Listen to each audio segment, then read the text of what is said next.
Hello people, ELAVI Truth TV here again, and I'm doing this episode in order to expose more about the legal aid fraud that happens in many solicitors. And I focus on this solicitor because this is the barristers and solicitors that are going to be representing, that have been representing the mother of my children. Now, a little while ago, the legal aid agency were doing an investigation into the mother of my children's false allegations, and that had been instigated by myself. So I believed that there was no way that she would be able to secure legal aid again. But then came along information from this person, Samir Kassar, who told me that we were representing her. So straight away I was a bit confused, and I thought, I'm going to get onto the legal aid agency because I now had evidence that proved that her allegations of domestic abuse and rape were actually false allegations and provable not by myself but by the police.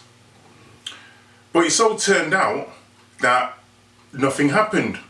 The legal aid agency didn't do anything, and this company carried on representing her and also failed in their efforts to stop me from saying hello to my children so that I see them.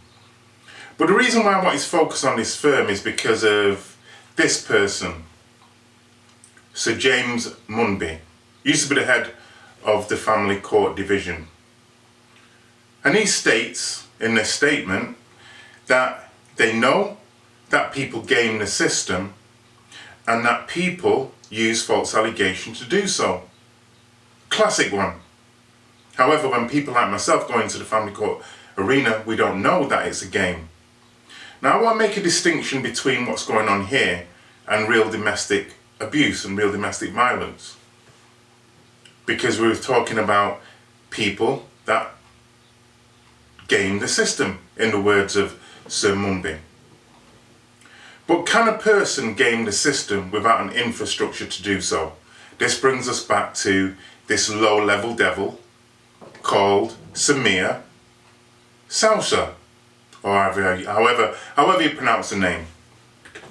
Now, this is the person that sent information to me, a statement by the mother of my children, stating that I was a substance abuser, domestic abuser, and also that I'd not changed and so forth. I thought to myself, how can these people be putting forward these lies again when there is reams of evidence now from the police proving that those false allegations, and also evidence that I'd taken drug tests proving myself to be clean of drugs? Why would they then be putting forward this? Well, in order to understand this, let's go and look at this. Well, the new legislation, when it comes to it, will outlaw controlling or coercive behaviour. Yeah. That's a difficult one to prove, though, isn't it? Well, people have said that about domestic violence for the last 30 years, that it's one person's word against the other. And unfortunately, you do still hear people say that. So I don't think the proof is something that we need to worry about. And on lots of occasions, there are easy methods to prove it, particularly with the technology that we have now, cyber stalking and that kind of thing. The evidence is there for all to see. Now, I don't know if you noticed that Rachel Harmon Brown actually changed the goalpost. She was asked about coercive behaviour and how it was hard to prove. And then she said that domestic violence had been talked about for 30 years, saying that it was hard to prove, being one word against the other.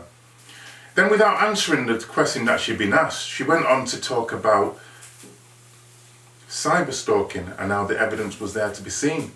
But cyber stalking is one type of stalking, and there's many other areas to do with that are very hard to prove. But back to the original premise. Rachel Harmon Brown, yes, luckily for you, it is hard to prove, and you can take advantage of the fact that it is one person's word against another in many cases. I don't think the proof is something that we need to worry about. Here we see Rachel Harmon Brown putting herself across in 2014 on a national programme as a custodian and an advocate for change in domestic violence laws, and also somebody that if you go to their company they will protect you against domestic abuse. But remember this, parental alienation is child abuse. And how can a company knowingly promote clients who are gaming the system, proven to be gaming the system?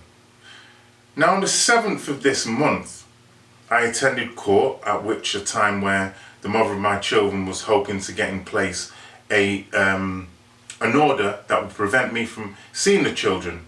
And in order to do that, these corrupt people from Watson Ramsbottom had to put forward the idea of domestic abuse. But they had to do it for another reason as well. They had to do it in order to gain legal aid. Now, as I stated earlier, I approached a legal aid agency to make sure that they would be aware that the mother of my children had previously got legal aid on the backs of false allegations, and I could now prove it. The legal aid agency wasn't interested. And I was confused, because if the mother of my children was able to get legal aid, why had she not gone back to these people? These were the two degenerate criminals who first came up with the idea of false allegations of rape, and that was what was able to get them to get the non-molestation order put in place, which then opened the floodgates for money to be poured into their company, their corrupt company. I was thinking to myself, I used to be at court in the mornings listening to the mother of my children, laughing and joking with this devil.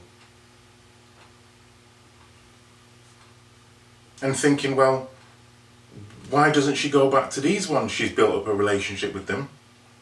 They weren't interested because they couldn't get any money from the legal aid agency. But Watson Ramsbottom are a bit like a legal aid agency, because here's the sick part of how the system works for these ambulance chasing corrupt companies like Watson Ramsbottom. It franchises its legal aid, franchises it, similar to how you might franchise a fast food company.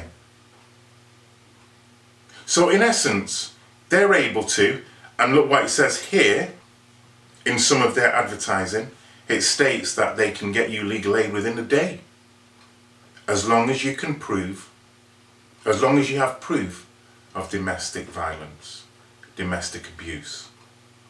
This company has no proof of domestic abuse, but what it does have is a non-molestation order put in place on the backs of criminal judges, criminal barristers, most of them based out of Winkley Square in Lancashire. In further videos, I'll go deeper into the corruption there, because I have an entire year in which I'll be facing charges in December 21 for saying my children's name and exposing the criminal judges. So I'll have much time to put together other things about the corruption and the criminality at Winkley Square. The chambers, which is a good word for it, the chambers. It's like a dungeon, a cesspool of corruption, Winkley Square. But back to Ramsbottoms. I would like to make an open challenge to Ramsbottoms. I've called Rachel Harmon Brown and your low-level underling, Samir Shauser. I've called you criminals, fraudulent criminals, cheating the public fund out of money, ambulance chasers. And this will be going on YouTube. So I invite you to take legal action against me for maybe defamation of character, trying to bring slurs against your company. I invite you to do that. And if you do that and bring me into a courtroom, I will prove to you that you have fraudulently acquired public funding money to put forward false allegations once again in order to further alienate and abuse children. You should really be ashamed of yourself, but you're not. Why? Because you're part of a system where you think you are justified in destroying families. You are nothing more than criminals. Nothing more than degenerate criminals. And the thing is this, many criminals have some kind of code. Many criminals, not all, but some, not all, but some. Many criminals are forced into criminal activity by their social economic background and other determinating factors in society. Others choose to be criminals quite openly. But some criminals, like yourself and your firm, pass yourselves off as legitimate parts of society, passing yourself off as respectable elements in society, doing a task. In this segment that I show, I don't think the proof is something that we need to worry about. And there's other ones on YouTube, like this one, where you are talking about how your company stopped stalking. My name's Rachel Horman, I'm the head of family. What you're actually doing is this, because I do not doubt that some people who have suffered domestic abuse or stalking would actually come to your firm because they need, and because you pass yourselves off as legitimate people, when in actual fact you're ravenous wolves in sheep clothing. I believe that some of those people may get some benefits from your company. But do those people know what your true agenda is in order to milk the public fund of money? Using false allegations, because I know that if you've done it in my case, you will have done it in other cases. Why? Because you know, in the words of Sir Munby, James Munby, you are gaming the system. Now I want to just finish off with saying something about the Mr. Munby, the Sir Munby, James Munby. Now I got this quote and this picture from a very, very special person in this field called Jan Boone. Now listen. I don't know what other people's feelings are about this individual, Sir Munby, but my feelings are this. I've used many of your quotes, and I've used, and I've believed that if you was in this position, I believed this in the past, that if you was in this position, you would have made differences to the family court system. But to all intents and purposes, it seems that you were sitting on your, doing nothing. Just talking a good game. Like you are now, talking this stuff. Oh, this is something wrong with the system. And this is something wrong with the system. But what is your legacy? Did you change the system? Did you make the system any better? Or did you just make quotes about the system? Because as far as I can see, and my example is a great one, because even though the mother of my children has been proved to be a liar, 7-8 years after finishing with her properly, 6 years after the start of the family court proceedings, the same allegations, unfounded allegations, are still being put forward and still being supported, not just by judges, but by barristers, solicitors, who want to do what? What is their main agenda? What is their main goal? They want to make money.